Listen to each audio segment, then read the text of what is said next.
se reta la capacidad de las personas, de las autoridades, cuando hay espacios así de asueto como el de Semana Santa. Entonces, desde el miércoles santo comenzó el éxodo y la verdad que por más operativos exitosos que se hagan, Tayana, tenemos mucho de responsabilidad como ciudadanos y como ciudadanas. Alguien decía, pero ¿cómo es posible que en España existan menos accidentes y menos muertes en el periodo de Semana Santa que aquí?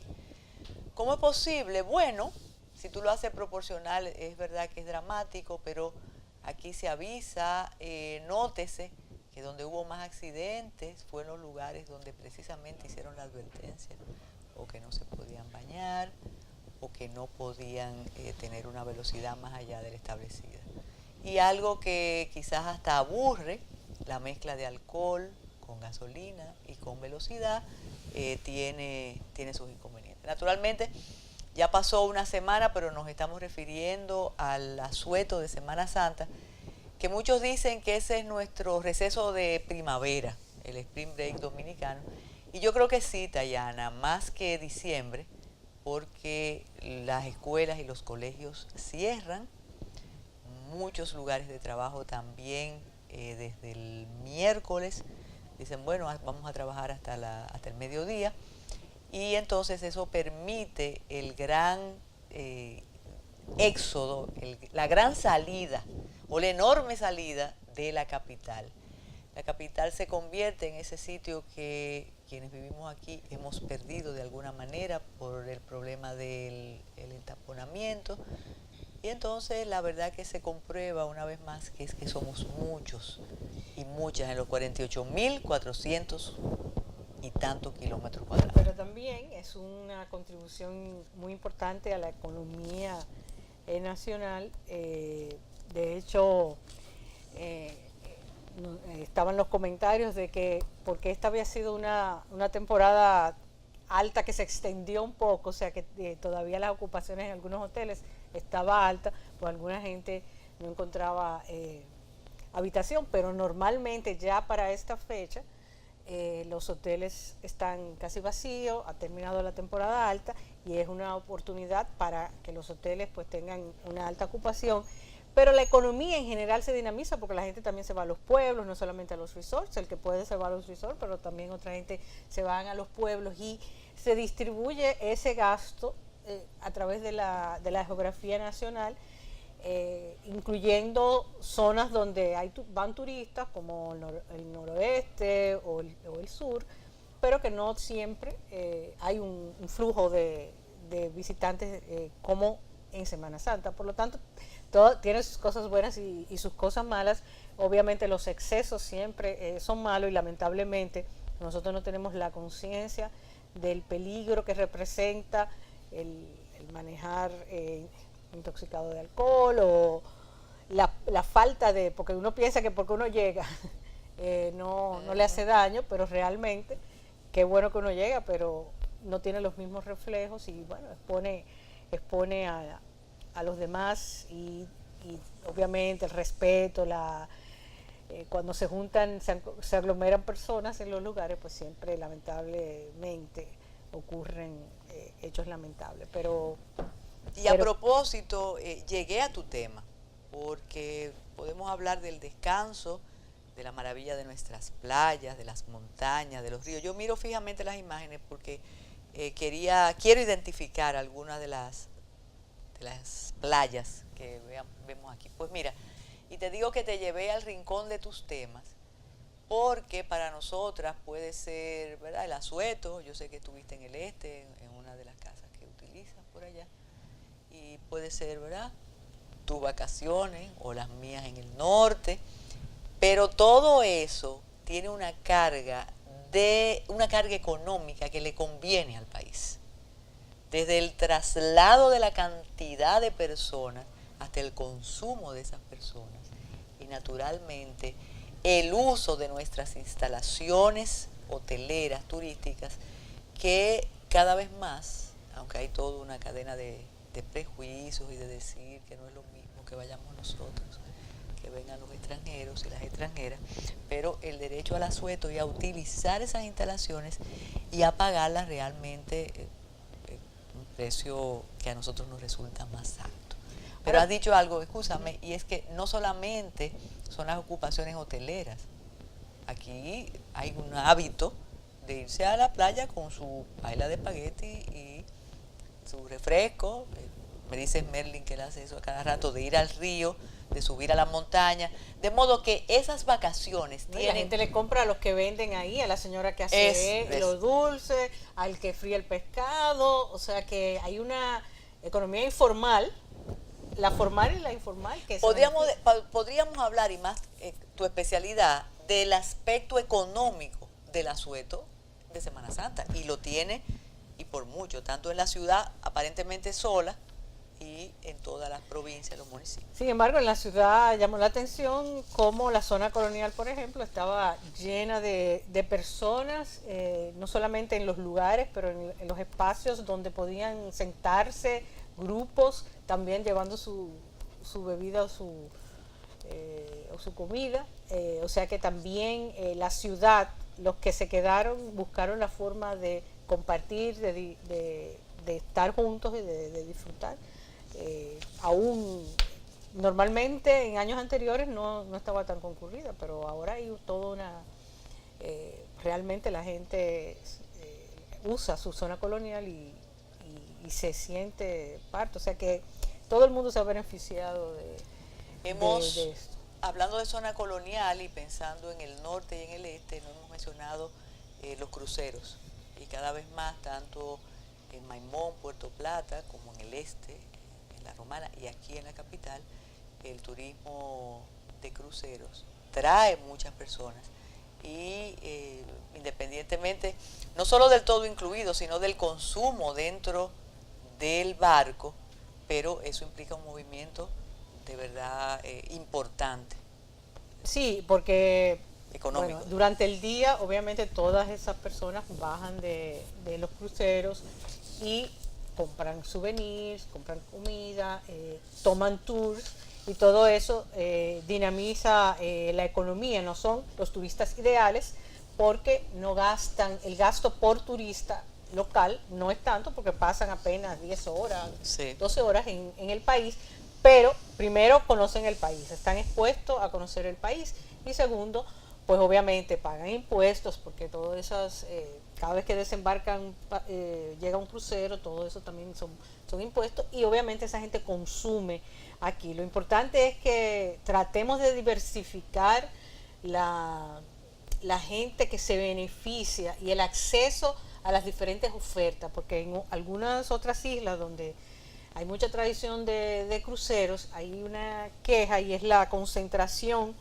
del turista en muy pocas manos, o sea, un cuasi monopolio en cuanto a los cruceros, a los taxistas que tienen acceso a esos turistas y de manera como que lo llevan como una manada a que consuman exactamente lo que ellos quieren. Claro, también los cruceros ofertan esos tours antes de que, o sea, a veces lo compran antes de bajar. Claro. Entonces ahí, obviamente, toda la ganancia se la lleva la línea de crucero. Pero también hay arreglos de cuando bajan esos turistas, pues se encuentran con 2 o 3. Entonces, esa mala experiencia de otros países, ojalá no se repita en el nuestro y las autoridades de turismo se aseguren de que haya un acceso más amplio a que ese turista tenga una diversidad de opciones para que ese beneficio no se quede en 2 o 3 manos, sino que ese beneficio se vaya más allá, sobre todo a nuestros artesanos, sobre todo a los pequeños y micros empresarios que ya, por ejemplo, los gift shop, los grandes gift shop son los que se llevan la tajada. La gente ve que un anillo de Larimar vale $100 y piensa que ese artesano que hizo ese anillo de Larimar se ganó tal vez 50 y quién sabe, a veces hasta $10 se ganan o $20 como mucho. Entonces esa es la realidad. Las ganancias en esos sitios son 300%, 400%. Entonces sería muy importante que nosotros nos asegurásemos que de esa bonanza que ahora tenemos con los cruceros y que ese auge beneficie más abiertamente a nuestros artesanos, que los rotemos si hay que rotarlos, los accesos, pero que le llegue a más gente y que el mismo artesano pueda ir a vender sus cosas allá, sin tener que pagarle peaje a nadie. Entonces eso sería un logro extraordinario, si lo pudiéramos hacer con las zonas a donde llegan los cruceros, que a medida que se multipliquen, obviamente, pues va a dejar beneficios al país, pero tenemos que garantizar que esa repartición de beneficios sea lo más amplia posible y que llegue sobre todo a las MIPYMES. Volvamos al asunto de la prevención y de los accidentes en el asueto. ¿Por qué relacionar diversión y vacaciones con muerte? Eso tenemos que aprender y poner de nuestra parte para que no suceda, porque de alguna manera ya las autoridades han puesto mucho. Yo iba a decir todo lo que pueden poner, pero han puesto mucho. Incluso es admirable ver la cantidad de jóvenes que pertenecen a la Defensa Civil, trabajo voluntario, Tayana, al COE, y tú los ves en los operativos de Semana Santa, igual que del asueto de diciembre. Mientras uno se divierte, uno está haciendo el tránsito de ciudad en ciudad y ellos y ellas están trabajando. Como, por ejemplo, y nos toca a nosotros aquí en AME y en Metrópolis, a propósito de don Carlos Polanco, que es coronel del Cuerpo de Bomberos, nuestro director, camarógrafo desde hace muchos años, cómo los bomberos trabajan, no tienen vacaciones en este asueto, y lo hacen previendo y tratando de evitar las tragedias mayores. Pero además ocurrió esta Semana Santa algo muy interesante, que fue la campaña del pez loro. También.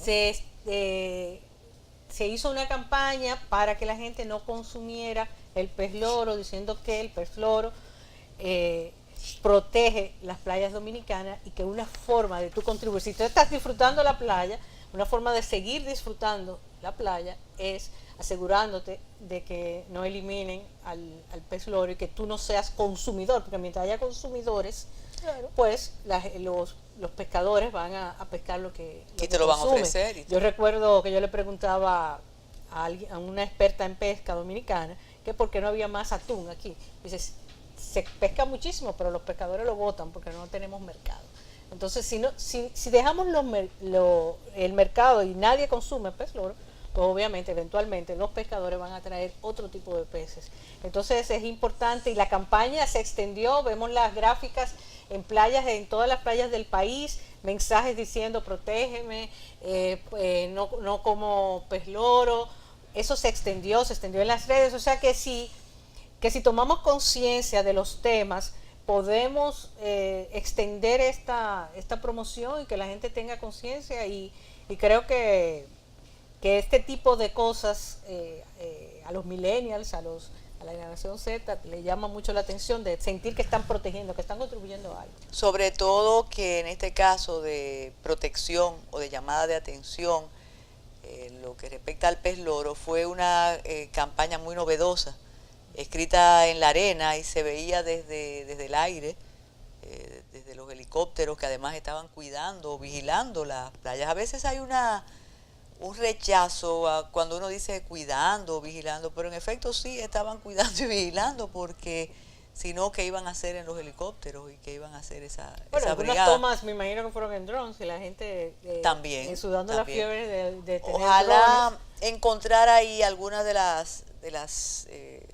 pintadas en la arena, protege el pez loro, no me comas y demás, porque eso fue característico y por primera vez en esta Semana Santa. Decimos Semana Santa, pero la verdad que la santidad se queda en quienes son practicantes y creyentes, pero en un momento.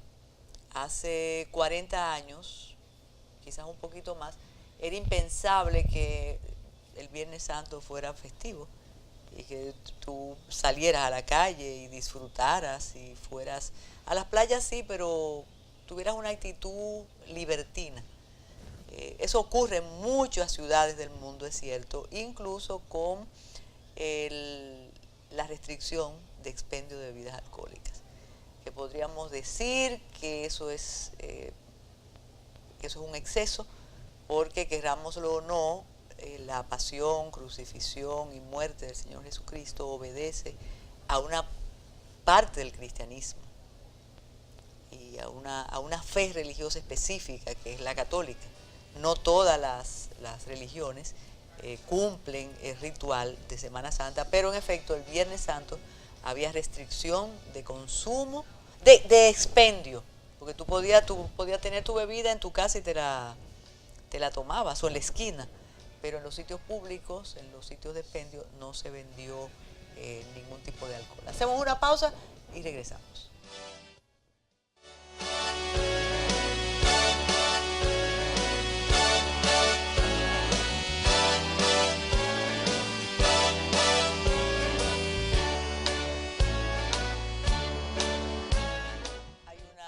Famoso artículo en el periódico La Información de Santiago que decía: no puede ser, cuando hablaban de las posibilidades de Rafael Leónidas Trujillo Molina. Y fue durante 31 años un brigadier desdentado que se convirtió en amo y señor del país. Pero de eso ha pasado, del 1930 termina el siglo, 70 años, más un 2000, o sea, 80 y tantos años, y eso no ha ocurrido. Yo pienso que más que ponerle la etiqueta al nombre, el autoritarismo es una rémora que sí debemos a diario combatir, pero no dedicarnos a combatir a una persona sin ninguna propuesta ideológica, ni contundencia, ni mucho menos. Eso darle vigencia a algo que de verdad no lo requiere. Mire, y hablábamos también de las emergencias en los hospitales y en las clínicas. Usted decía, y Carlitos también, que hubo menos emergencias. Pero entonces tú te preguntas, ¿por qué las muertes? Bueno, con humor especial, alguien decía, porque ya el cadáver no va a la emergencia. Ya te encuentran muerto. Y lo de la intoxicación alcohólica, y ya ahí podríamos decir que es cultura, pero cultura a veces es justificación, relacionar gozo con alcohol, no importa que tú tengas 8 años, 10 años, 12 años, como vimos en las informaciones, de niños y niñas de esa edad. ¿Y quién le provee el alcohol? No es el Estado, son sus mayores, son sus padres, sus madres a veces. Tómate ese trago, tómate ese traguito de cerveza que no te va a hacer nada, o tómate ese trago de ron. Claro, yo recuerdo cuando yo fui de adolescente a estudiar a Estados Unidos, que yo decía que yo podía ir a comprar una cerveza a un colmado. Y es verdad.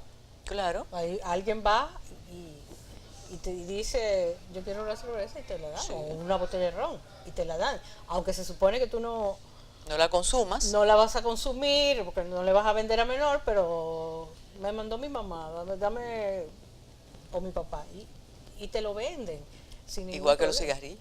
Y los cigarrillos. El muchacho demandado busca en la esquina desde el litro de la botella de ron, la botella de pero cerveza. Pero como tú dices, también los padres le... Sí, ve, búscame eso. Ay, mira, desgracia, toma un chin. Para que aprenda. Entonces, o desgracia, pero... Sí. Entonces son hasta inicios. bebé, tú lo has visto en las redes, le dan como una grasa. Es verdad. En el biberón también. De modo que todo eso tuvimos y tenemos. Mira, y me ocurrió algo, no sé si tú tuviste esa londinense experiencia ahora que Gran Bretaña está en los ojos del mundo debido a un matrimonio real de un príncipe con una plebeya, pero hace 2 días, quienes nos levantamos muy, muy temprano, nos encontramos con una especie de Lima o de Londres, la ciudad con una neblina fabulosa, y quienes aspirábamos ya tenemos la posibilidad de fibrosis pulmonar, porque no era una neblina, no era la garúa limeña, ni la niebla londinense, sino Duquesa. Y cuando tenemos problemas como el problema de Duquesa, a veces clamamos y decimos, ¿dónde estamos las personas que queremos un mejor país? Y que a cada rato le reclamamos a una autoridad que cambie. Esto tiene que ver con la municipalidad.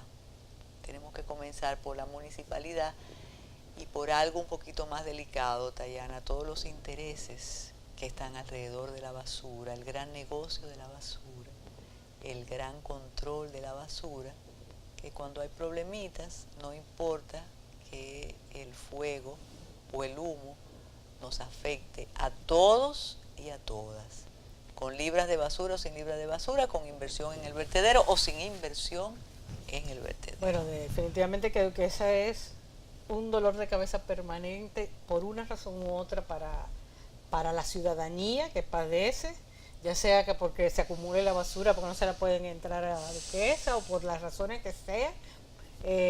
Hemos tenido que padecer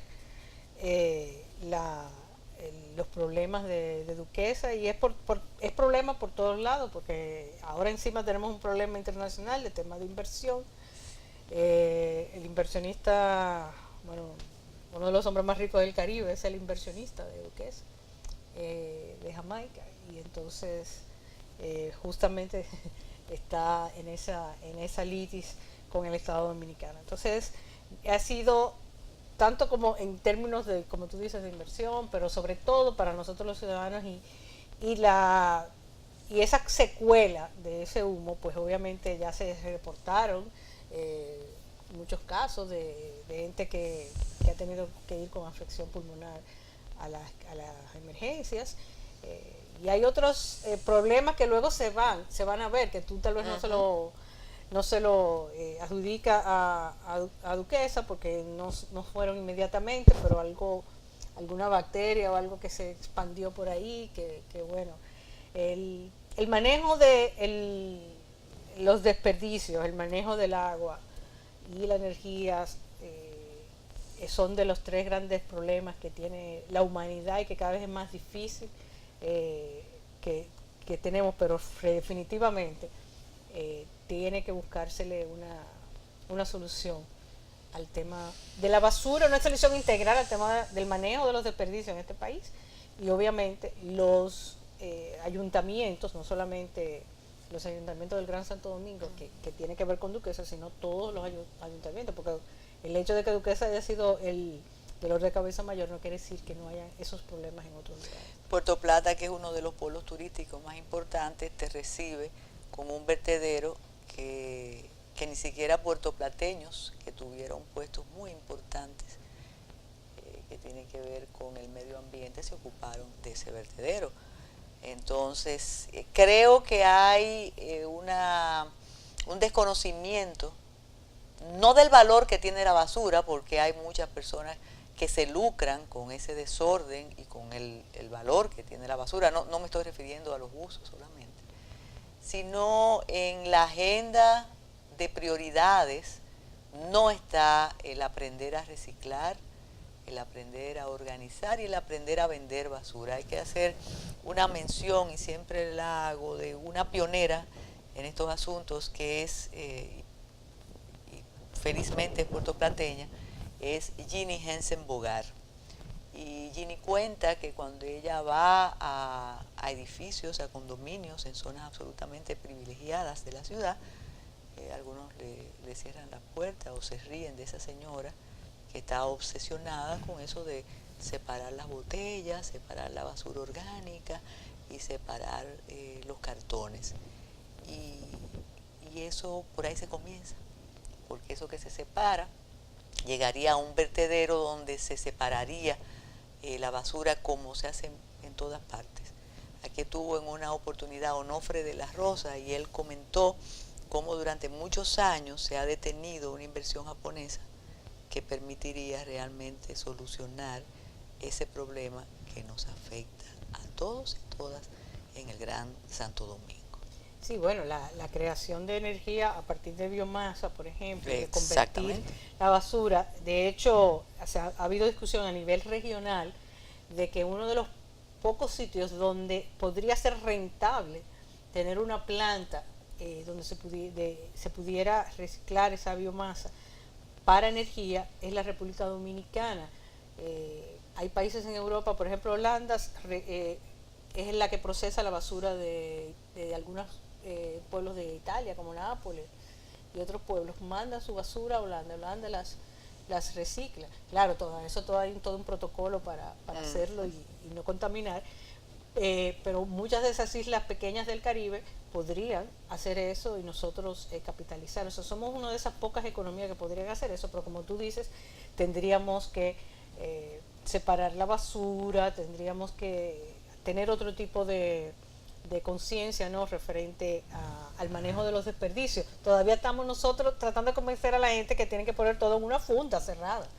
Primero, mira, Aníbal de Castro hace quizás un año en su columna semanal en Diario Libre, bueno, recién él fue designado en Bélgica, él contaba una experiencia y tratándose de Aníbal es absolutamente válida y bueno, aleccionadora, porque Aníbal es un cosmopolita.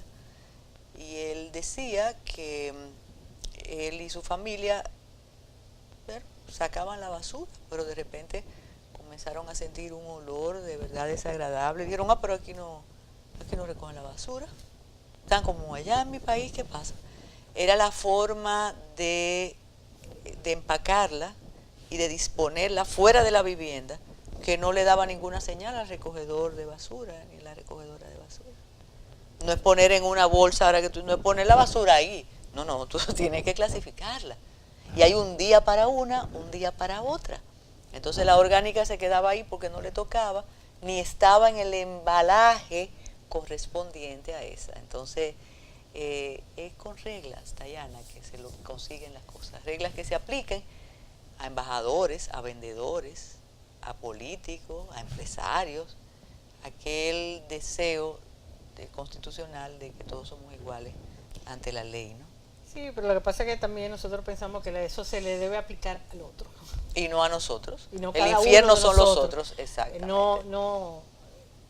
¿Cuántas veces uno le dice a alguien, pero mira, no tire eso ahí, ¿qué importa?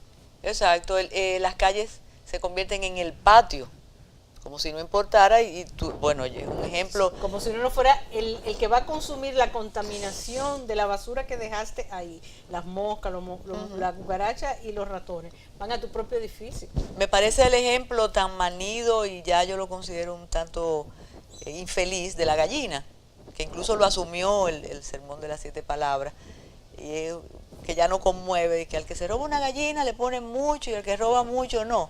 Porque ya lo del robo de gallinas realmente resulta igual que el salchichón. Entonces, pero hago el símil porque del carro muy lujoso, tú ves que se tira la cáscara de guineo. Entonces tú dices, ¿cómo está en ese carro lujoso y es capaz de tirar una cáscara de guineo? Bueno, y una botella, ¿no? Definitivamente, poder adquisitivo y educación no van de la mano, definitivamente que no. Mira, hay un aspecto del asunto turismo y Asueto Santo que olvidé consultártelo, Dayana. ¿Es frecuente el intercambio turístico en la región del Caribe durante la Semana Santa? Bueno, como también hay muchos días de asueto, aunque no coincidimos, porque nosotros empezamos la Semana Santa el Jueves Santo, que es día laborable en todo el mundo. Aquí, aunque es laborable, a mediodía casi todo el mundo cierra o algunos negocios no abren. Pero el lunes estamos ya todo el mundo trabajando y en las escuelas. El lunes es día de fiesta en la mayoría de los países del Caribe. Porque el Easter Monday es el día... Aquí en la mayoría de los colegios privados lo sé. Exacto, entonces esa quiere decir que incluye viernes y lunes. Y sí, obviamente todo el mundo aprovecha esos 4 días y se hacen celebraciones, se van a la playa. Pero digo, no es frecuente eso, es que de República Dominicana se vaya a Jamaica, de Jamaica aquí, se vaya a Barbados, Santa Lucia, no sé. Sí, hay más en intracaribe inglés, dentro de los países de la CARICOM, hay más, la gente se puede ir los de Trinidad se van a Barbados o se van a Santa Lucía o a Grenada. o de Trinidad se van a Tobago, que es donde están las playas en Trinidad y Tobago. Pero entre nosotros y el Caribe realmente no hay ese intercambio turístico tan grande. Tenemos con el Caribe francés, porque tenemos vuelo directo de Martinica y Guadalupe, y sí tenemos alguna de esas gente que vienen a nuestras playas de vacaciones, y uno que otro, pero realmente no hay un flujo, así como nosotros nos vamos a Jamaica de vacaciones. Podemos ir con cruceros, porque eso sí tenemos, muchos cruceros, muchos dominicanos toman cruceros, y sí han visitado muchas de esas islas en crucero, pero realmente no siempre se decide, bueno, nosotros suponemos que vamos a ver lo mismo que vemos aquí. ¿Para qué yo voy a pagar un hotel de playa en Montego Bay o en Negril si yo tengo un hotel de playa aquí? Pero obviamente no vaya solo a un hotel de playa, usted puede ir a disfrutar el país y que a conocer otra oferta y otra cultura que es totalmente diferente a la nuestra. Que por cierto, hoy me contaba la experiencia un compañero de trabajo de cómo fue su impresión en Fiji. Él tenía otra idea de lo que era Fiji y coincidió con una persona de Croacia que le dijo, ay, cuánto añoro las playas dominicanas. Hacemos una pausa y regresamos con Ready para exportar. Oye.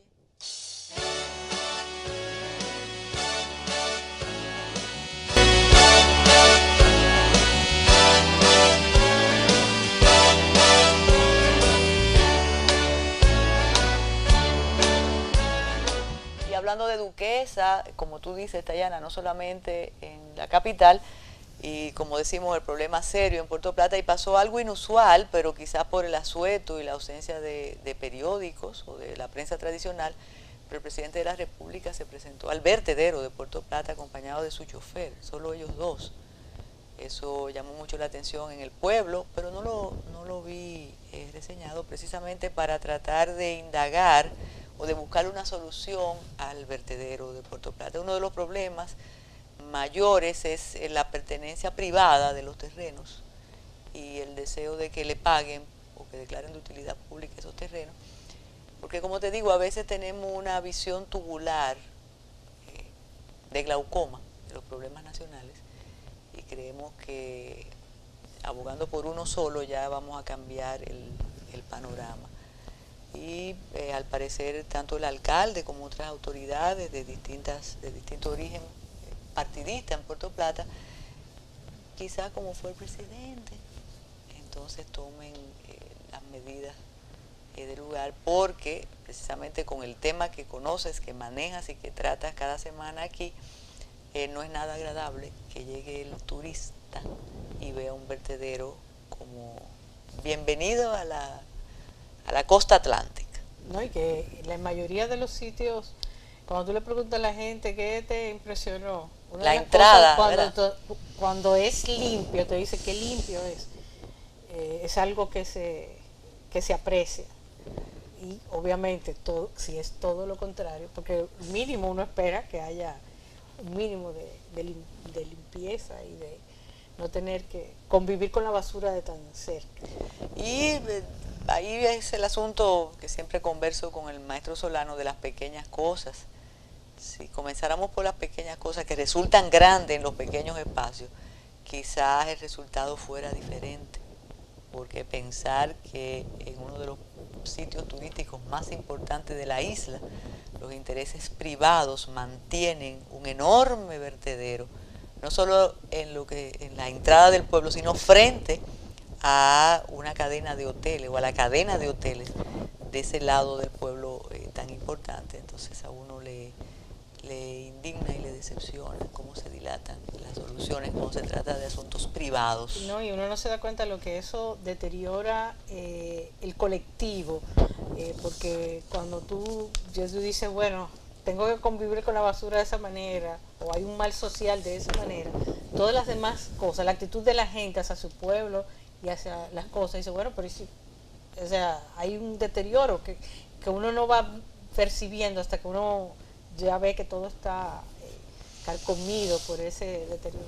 Máxime en este momento que Puerto Plata por tercera vez trata de resurgir y está tratando y lo está logrando. Es uno de sus mejores momentos después del boom turístico a partir del primer pitazo del Boom.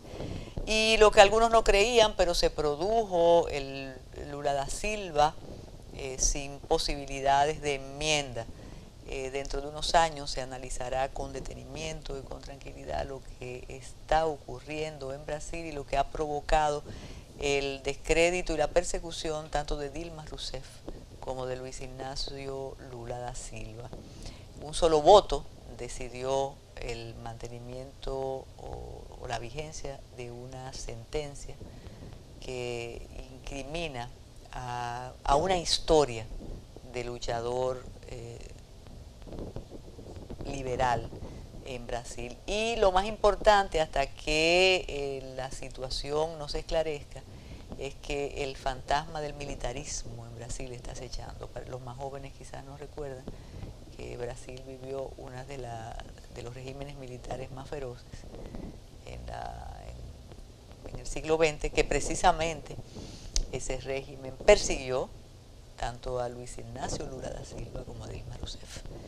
Sí, porque a simple vista tú dices, bueno, es un régimen que tiene consecuencias. Si no uno no ve el entramado de que los mismos que están juzgando tienen expedientes más grandes que los que están de los que están acusados Dilma y Lula, pues tú dirías, bueno, no importa que sea un presidente, si cometió un hecho, pues tiene que pagar las consecuencias. Todo el que haya cometido, esté involucrado en un acto de corrupción, debe pagar las consecuencias de ello. El problema con eso, obviamente, es que hay muchas otras cosas en el medio de eso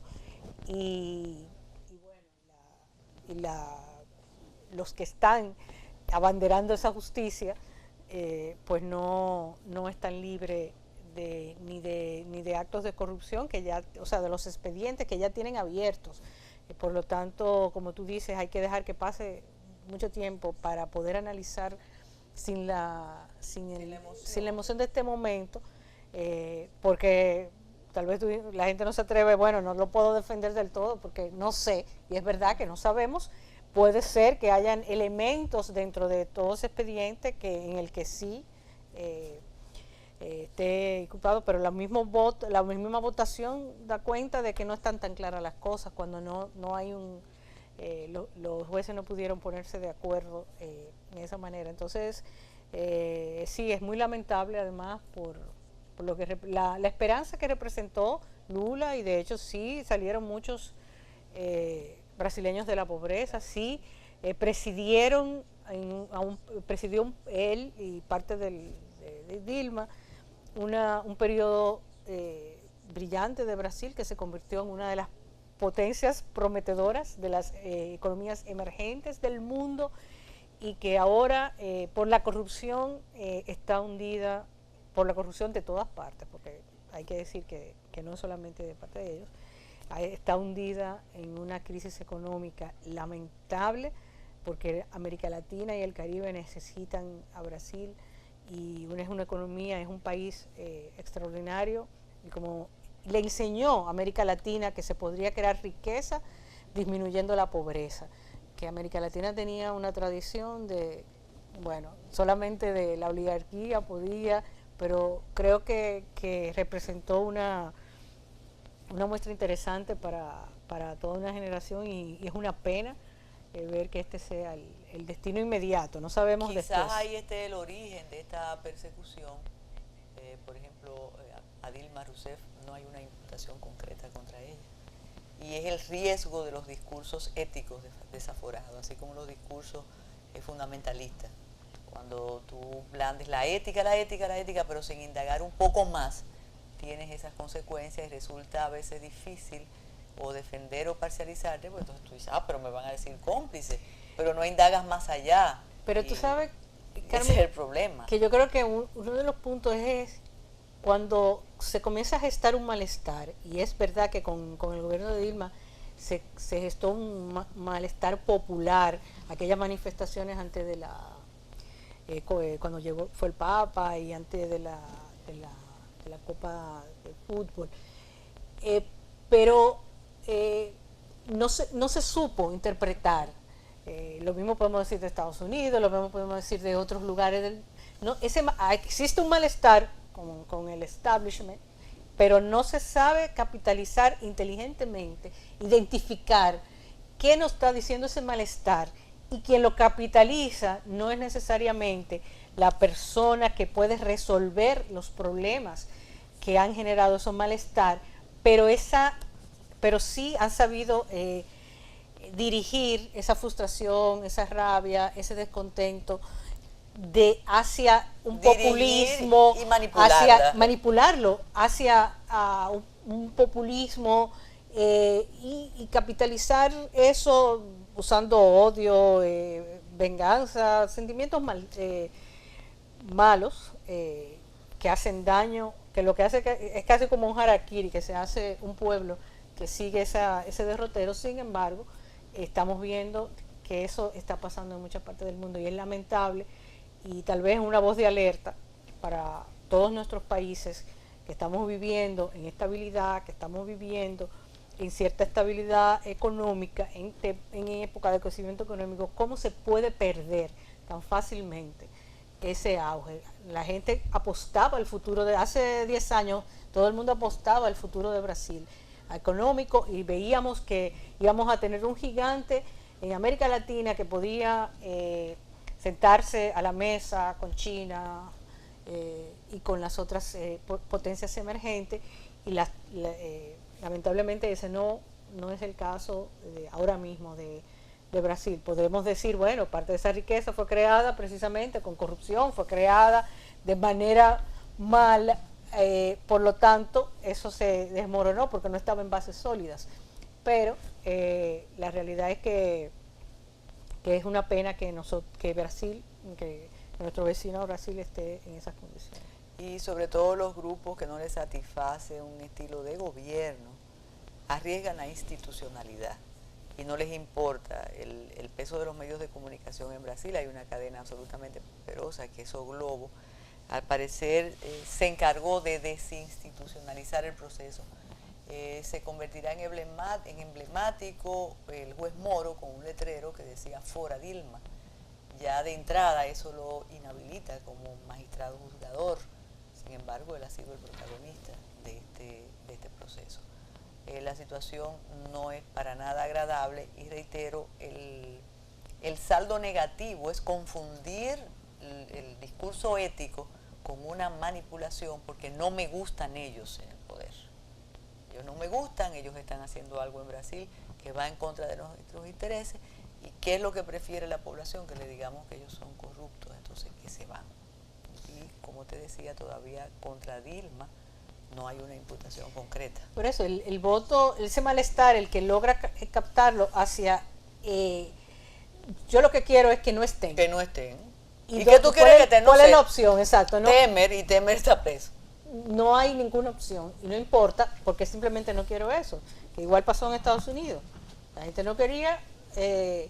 o lo meto preso alto. La percepción de que era más de lo mismo de Hillary y terminó optando por lo que era en contra de sus propios intereses.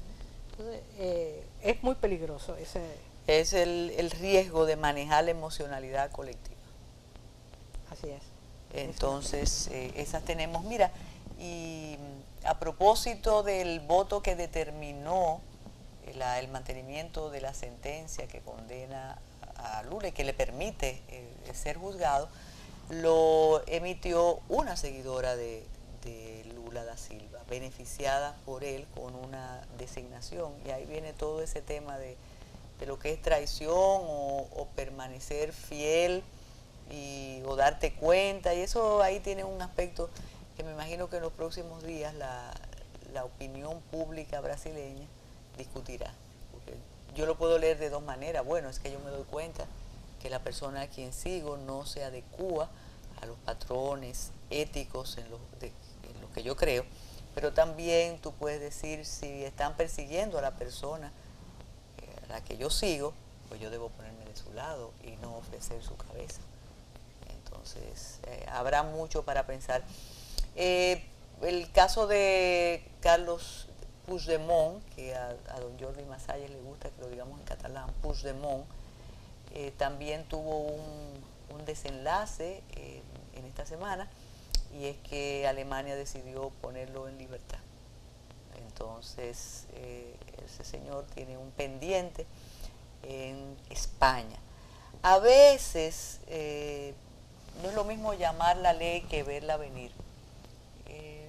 Alguien hacía una comparación con un ciudadano dominicano que cometió una infracción prevista en el Código Penal dominicano y lo sancionaron, versus Estados Unidos, por ejemplo, que tú puedes usar la bandera y quemarla y no es una infracción. Eso no es nada escandaloso. E incluso se hace habitual una bandera y quemarla. Contra Puigdemont hay imputaciones de acuerdo a las leyes españolas.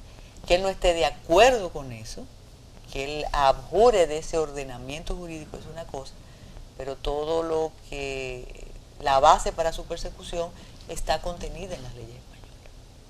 Entonces, tendrá que el gobierno español, el Estado español, hacer valer esa disposición. Sí, bueno, Cataluña es otro ejemplo de cómo las pasiones, manejamos mal las emociones. Grupos quisieron capitalizar en ese deseo de independencia del pueblo catalán, o parte del pueblo catalán, y se ha salido de la mano de todos lo que está ocurriendo lamentablemente en una de las regiones más prósperas de España. Aquí volvemos a decir qué pena ver a España en esta situación, también uno de los modelos, ¿no?, para toda Iberoamérica, y esperemos que esto se le pueda volver al diálogo, que es la única manera de resolver estos problemas de manera que pueda ser positiva para ambos lados. Bien, y ahora sí regresamos con Ready para Exportar con Tayana Mora Ramis. ¿Ves que el tiempo pasa volando?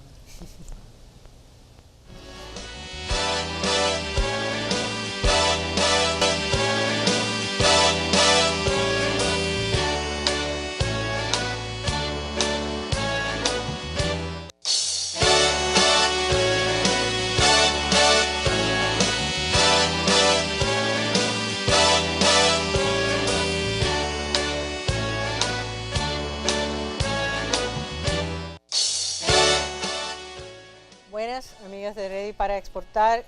Hoy, en esta sección que le llega a ustedes gracias a Curín de la Zona Franca de Curazao, lugar para ir a comprar, pero también para ubicarse estratégicamente para exportar a los mercados del Caribe.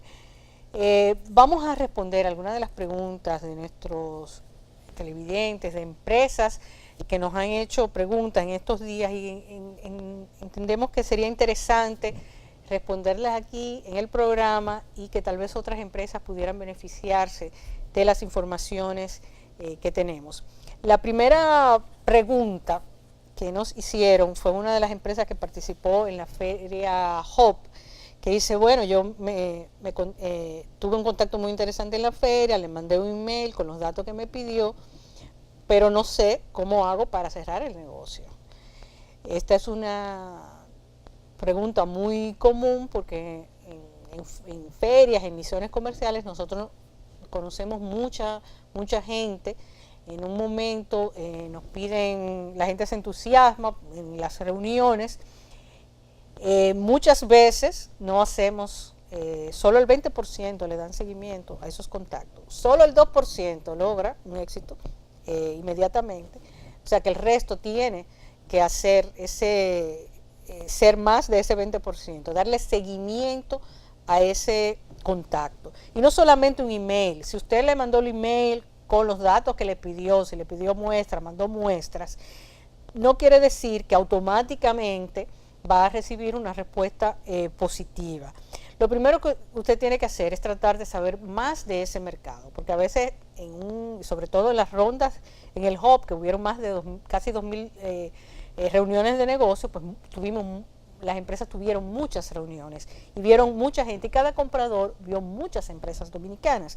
Entonces, si usted se toma el tiempo para conocer ese mercado, ahora mismo en el internet hay muchísimas informaciones sobre esos países, sobre los gustos, sobre lo que consumen. O sea, usted puede encontrar informaciones que le digan a usted cómo es ese mercado, de manera que cuando usted le haga un email de seguimiento, sepa qué le puede ofrecer adicionalmente, cómo usted puede agregarle valor a lo que usted tiene. Por ejemplo, si usted tiene, no sé, un champú o un acondicionador, pues usted puede decirle, mira, yo tengo este que es ideal para playa, y como ya veo que ustedes reciben 1 millón de turistas, pues mira, tal vez a ti te conviene esto, y le puede ofrecer algo adicional, o le puede ofrecer algo mencionarle una característica del producto que tal vez no le mencionó al principio, para que le interese. Hay que tomar en cuenta que en este tipo de actividades también van a haber competidores, o sea que ese comprador pudo haber visto a la competencia y pudo haberle interesado, la competencia pudo haber tenido una oferta más atractiva. Por lo tanto, lo importante es no desfallecer en ese contacto, mantener la presencia en la mente de ese comprador. Es decir, tampoco hay que estar mandando un email cada 3 días, porque entonces uno se vuelve alguien pesado con quien no queremos hacer negocio. Pero sí, cada cierto tiempo, si la respuesta no es positiva, pues simplemente respetar eso, pero cada cierto tiempo, si tenemos un producto nuevo, si tenemos una oferta nueva, si tenemos algo que agregar, pues uno puede dar una llamadita o puede mandarle información, mantenerse al tanto. Solamente esa constancia, esa información que va a recibir ese comprador, pues lo va a mantener a usted en mente, y puede ser que decida después probar su producto. O sea que la recomendación principal es la constancia, entender el mercado y la constancia en el seguimiento. Eso es lo que hace que se puedan concretar los contactos. Si usted puede darse un viajecito a ese país y reunirse con ellos allá en su país, conocer el mercado y tener ese encuentro de primera mano, pues con mayor posibilidades de que usted cierre ese negocio, sobre todo si ese comprador está considerando más de una empresa dominicana en ese momento. Por lo tanto, al amigo que nos habló de seguimiento de la feria, aprenda más del mercado, agregue valor y consistencia y persistencia en el seguimiento. La segunda pregunta que tenemos también es nos la hacen mucho. Mi comprador sigue pidiendo precios más bajos, por debajo de lo que vendo en el mercado local. ¿Por qué seguir exportando en vez de concentrarme en el mercado local? Es verdad que cuando exportamos tenemos que bajar un poquito los márgenes, porque los márgenes de ganancias localmente en muchos casos son mayores. Para exportar tenemos que bajar ese margen para ser más competitivos, porque estamos compitiendo con el mundo. Pero ¿qué pasa? Que a medida que vamos expandiendo lo que vendemos, nuestros costos van bajando, sobre todo si tenemos productos manufacturados. A medida que producimos más, bajan nuestros costos por productos. Por lo tanto, somos más competitivos tanto en el mercado de exportación como en el mercado local. Vamos a seguir ganando más como quiera, aunque tengamos que sacrificar un poquito ese margen. Pero esa competitividad que estamos buscando en el mercado, pues la vamos a seguir teniendo si nos concentramos en ser cada vez más competitivos en los mercados internacionales. Vamos a ser competitivos en el mercado local. Sin embargo, nuestra principal recomendación es que no base su estrategia de mercado solamente en precio. Es uno de los errores que cometemos en República Dominicana, que tratamos de competir solamente en precio. Esa es una estrategia perdedora a mediano y a largo plazo. ¿Por qué? Porque eventualmente alguien puede producir, cosechar más barato que nosotros, por lo tanto, el día que ese comprador consiga a alguien que le rebaje 5 centavos, 10 centavos, puede cambiarlo a usted como suplidor y usted perder ese suplidor. Por lo tanto, no puede confiarse solamente en competir en precio, sobre todo cuando estamos compitiendo en mercados donde también hay otras manufacturas locales. Entonces, pensemos en complementar esa estrategia. Claro, tenemos que tener precios competitivos, eso es indispensable, pero tenemos que agregar valor y a medida que vamos agregando valor al producto, ¿qué quiere decir eso? Establezcamos marcas, hagamos promociones en esos mercados para establecer nuestras marcas, porque entonces ya no será tan fácil sustituirlo en el mercado porque el consumidor se va a identificar con nuestro producto. Acompañemos a ese distribuidor, a ese comprador en el mercado. Eso es agregar valor. Mejoremos nuestra logística, busquemos formas de, por ejemplo, facilitarle el envío a la empresa, podamos consolidar con otras empresas de manera que podamos entregar más barato. Todo ese tipo de cosas. Es constantemente agreguemos valor y compitamos en agregar valor. Y el último punto es tenemos que considerar en diversificar productos y segmentos. Si ya entramos a un mercado con un producto barato, tratemos de ver si podemos ir a segmentos de mayor poder adquisitivo con otro tipo de producto. Volvemos al ejemplo del champú. Si estamos vendiendo un champú barato, saquemos una línea de más calidad, que obviamente donde los márgenes van a ser mayores, vamos a tener tal vez un público menor, pero vamos a compensar en precio y por lo tanto podemos embarcar juntos ambos productos, podemos producir ambos productos a la misma vez, bajar los costos en general, pero nuestros márgenes de beneficios serán mayores. Por lo tanto, precio es importante. Solamente tenemos espacio para 2 preguntas, pero vamos a seguir en otros Ready para Exportar. Y a ustedes, si tienen preguntas, si tienen consultas, por favor, no duden en comunicarse. Pueden ir a nuestro blog readyparaexportar.com, donde tendrán la oportunidad de dejarnos preguntas, comentarios, y con gusto de temas que ustedes quieren que tratemos aquí, o preguntas como estas que nos han hecho algunos de los exportadores dominicanos. Los esperamos la próxima semana en Metrópoli y en Ready para Exportar.